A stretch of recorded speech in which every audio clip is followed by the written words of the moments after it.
Male bowerbirds build elaborate bowers, where they perform an intricate dance to attract females. Among the best-known varieties of bowerbird are the Great Bowerbird, the Satin Bowerbird, the Regent Bowerbird and the Green Catbird, the only bowerbird that doesn't build a bower. They are large-sized passerines, an order also known as perching birds. This is due to their distinctive toe arrangement, which is used for grasping branches. At 35 centimeters plus length, the Great Bowerbird is the largest of them all. Most bowerbirds prefer eating fruit, though some species will also feed on insects, flowers, leaves and nectar. Bowerbirds are native to Australia and Papua New Guinea, with 10 species in Papua and 8 in Australia. 2 species are common to both countries. With the exception of the catbird, bowerbirds are polyandrous, meaning that several females mate with one male. Once mating has occurred, male bowerbirds play no role in raising young. Bowers, which are located on the ground, are the so-called avenues types in Satin and Great. Avenue bowers consist of 2 parallel walls of sticks, which the bird paints with saliva and chewed vegetable matter. The bowers are decorated with colorful objects such as green moss, berries, flowers, vegetables, silver snail shells. Now, unfortunately, a lot of plastic polluting cities.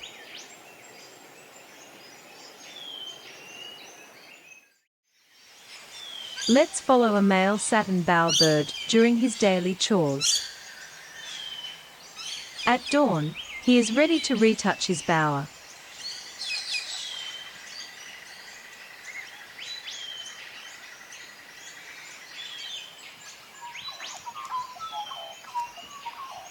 He searches for new fibers to repair any previous day's damage, or to further decorate the avenue.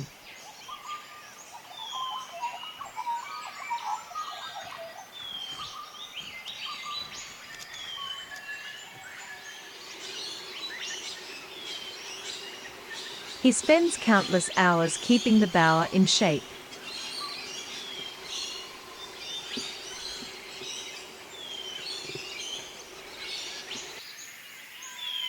Another one, in a different location, does the same. In this documentary, we want to show the normal behavior and the pace these birds work, no hurry at all.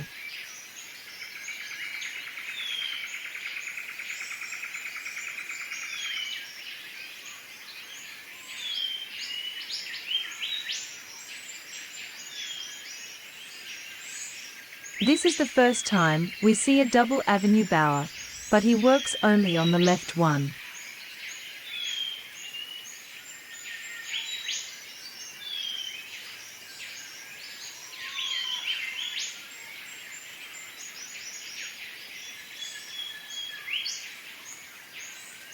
After some 30 to 60 minutes, he is ready to take a break. No ladies at sight so far. Checking the area very carefully, no intruders either. Time to fill the crop.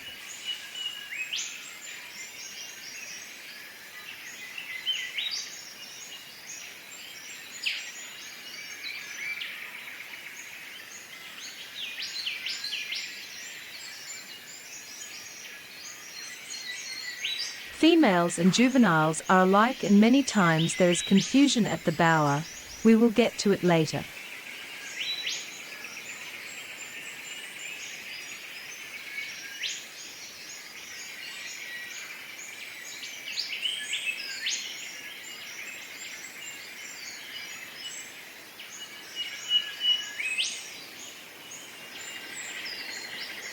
Well, ready to go to work. He enters the bower from behind and finds a surprise. A strange, dangerous object in his way.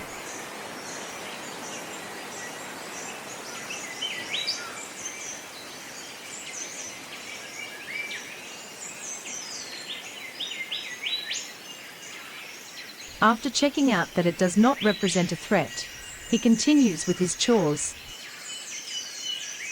changing place for an onion shell.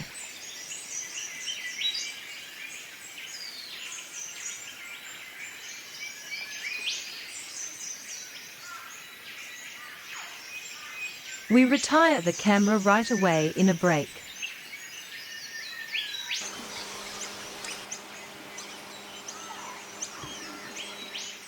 When he comes back, finds another problem.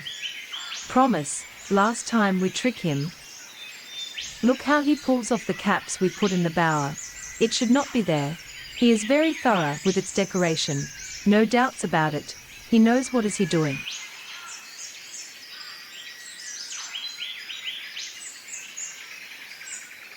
The male on the first location also sees something weird, garbage on the avenue, and proceeds to retire it. He is in no hurry. Stop pulling off the garbage to work on maintaining the avenue. Later returns to pick up the caps on the avenue.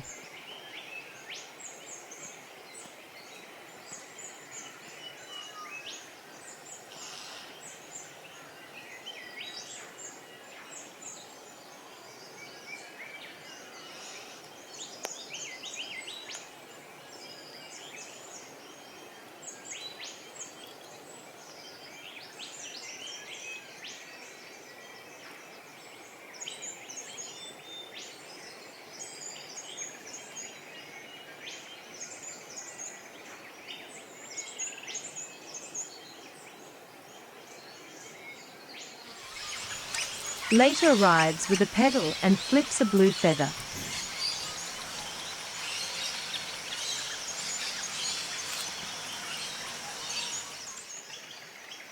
Sometimes he changes his mind and takes some objects out.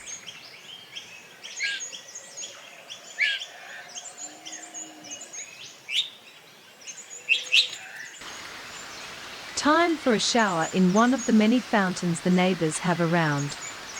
Even under rain, they need to do so, not only to refresh themselves, but to get rid of external parasites.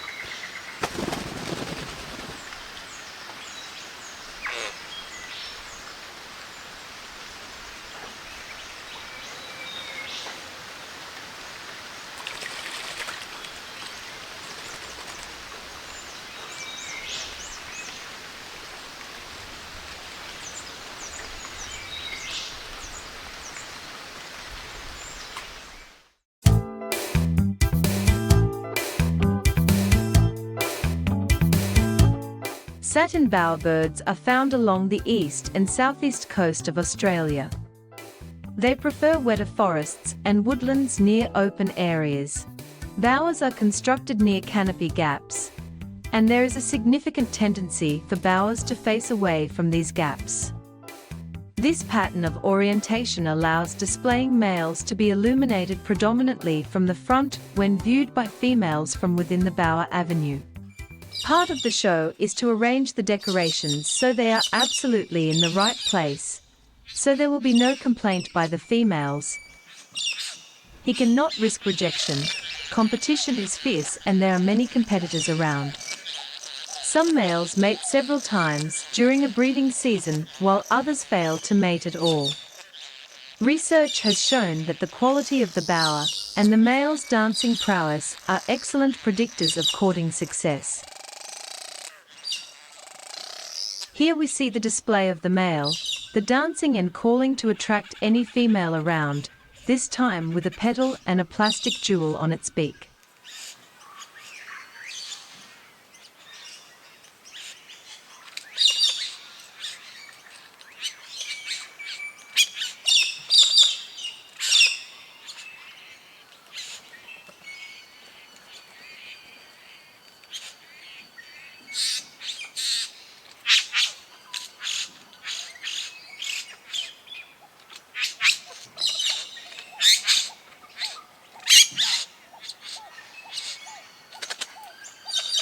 Since he had no luck this time attracting a female, he will put the jewels on the bower, pull them off and flee.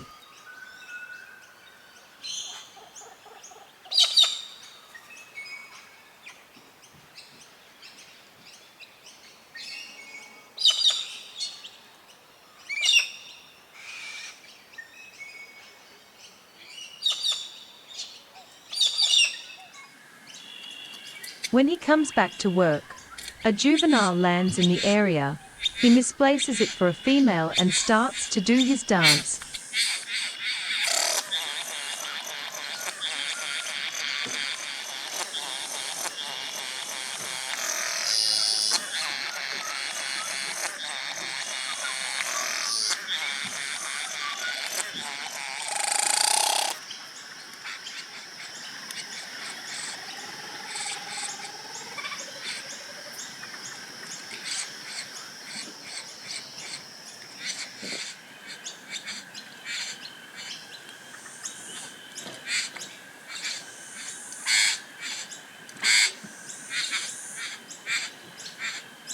After a while, he leaves for some seconds, and when he comes back, there he is, arranging fibers of his bower, practicing for adulthood. Then, enough is enough, time to chase him away.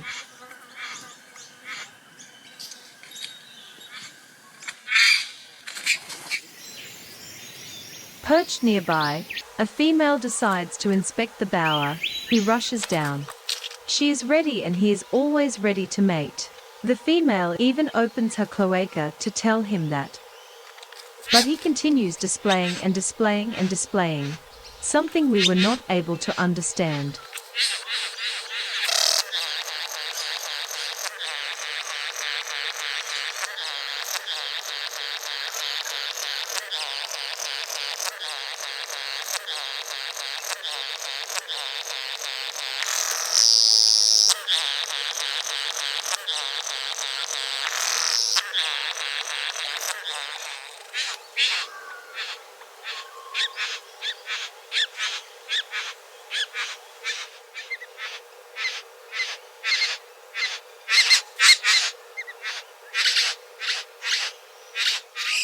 In the end, he flees, and she does the same.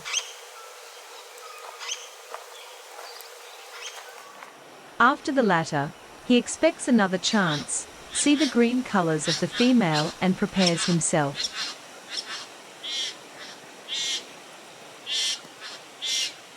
Oh no, another juvenile came to practice in his bower, another one to be chased away. It does not seem to be a good day today.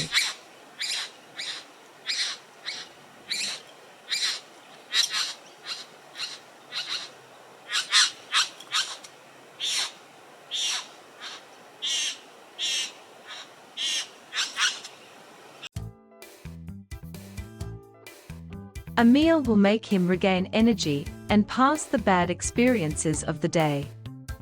There seem to be plenty of females around though.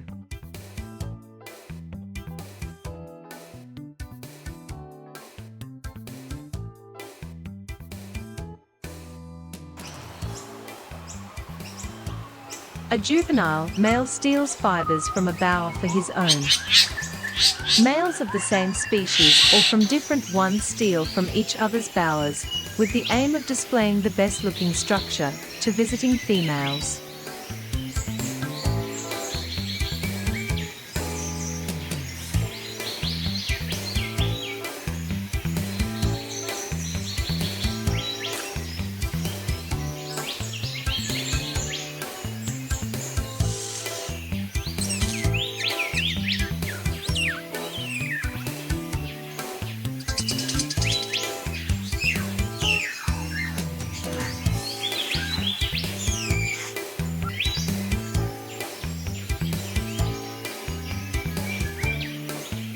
Perhaps the new dawn on the mountains of the Great Dividing Range brings more luck to our Satin bowerbird.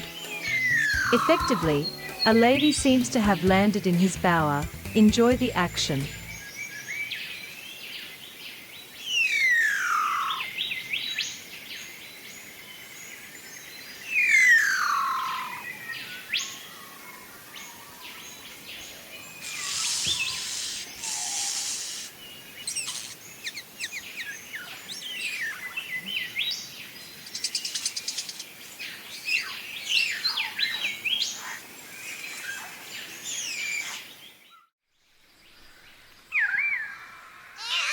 This distinctive meow-like, The cry is a characteristic sound in Australian rainforests. It belongs to a species of bowerbird, appropriately called the catbird. Males and females look nearly identical, and they communicate continuously when breeding. The color of a catbird's feathers offers nearly perfect camouflage. Even hearing their cry, catbirds can be difficult to spot. With its cloaking pattern of spots and shades of green, the bird often remains elusive to even the best lens. Catbirds are monogamous.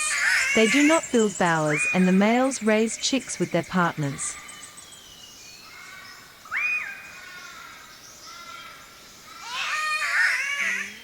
After several days of observation, a catbird's familiar call helped us find the tree branch from where the bird was jumping to its hidden nest with food in his beak.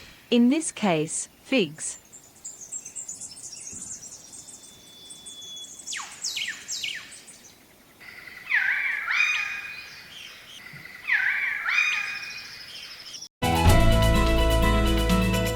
The Regent bowerbird is found in southeastern Queensland and northeastern New South Wales, on the eastern side of the Great Dividing Range. With its silky yellow and black feathers, the male Regent bowerbird in full breeding plumage is one of the more spectacular sights of the warm temperate rainforests of eastern Australia. Nevertheless, despite the vivid colours of the males, they are surprisingly inconspicuous except when perched prominently in the sun. The female is brown-black, mottled brown, with light brown scallops on its back and breast. There are dark patches on the back of its head and on the lower nape. They are polygamous and also construct bowers like the satin, but they are not permanent, rather primitive compared to others. They use it for a few days and then abandoned it, some sort of gypsies, very hard to find. We already saw one individual before, trashing a satin's bower to build his own.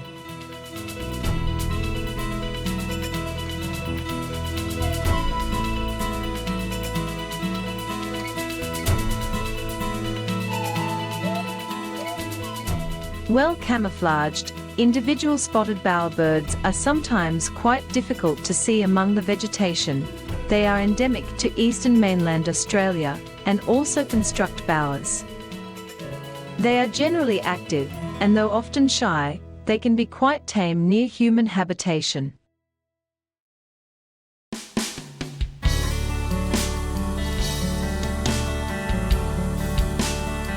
Now we travel up to far north Queensland, in search of the biggest bowerbird, the great bowerbird.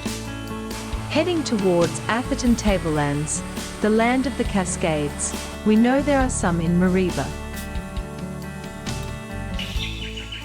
The first is near a school, so we need to wait till there is some calm around.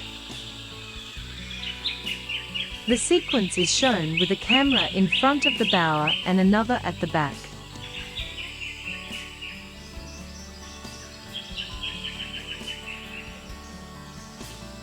This great bowerbird has collected anything white, snail shells, plastics of any kind imaginable, caps, straws, pieces of bottles, aluminium foil, pebbles.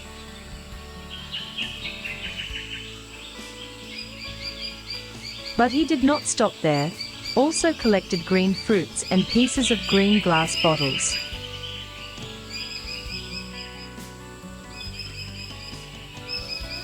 His chest of treasures also includes red and pink pieces of plastic.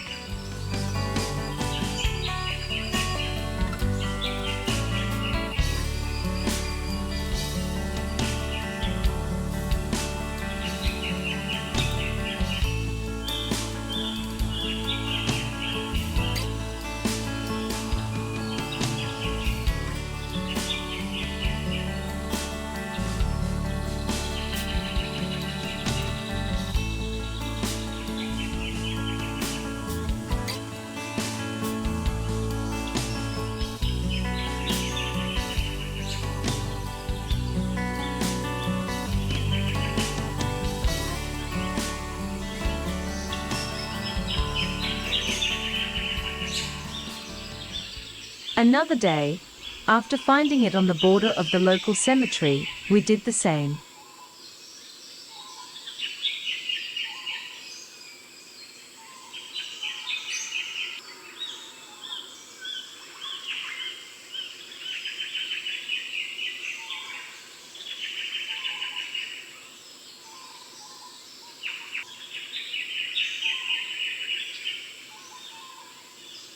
Being in a more moderate environment than the previous one, he collected less garbage, mostly white, grey and transparent bottle pieces, with occasional green, red and pink objects.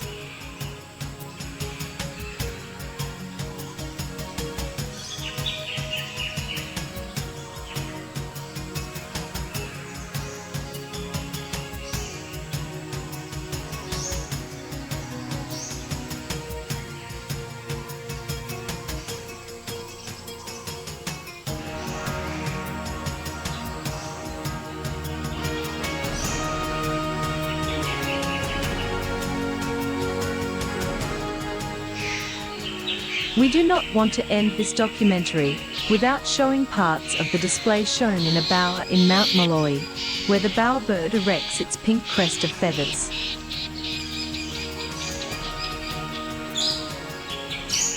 Without any doubt, the bowerbirds are the real performers of the rainforests.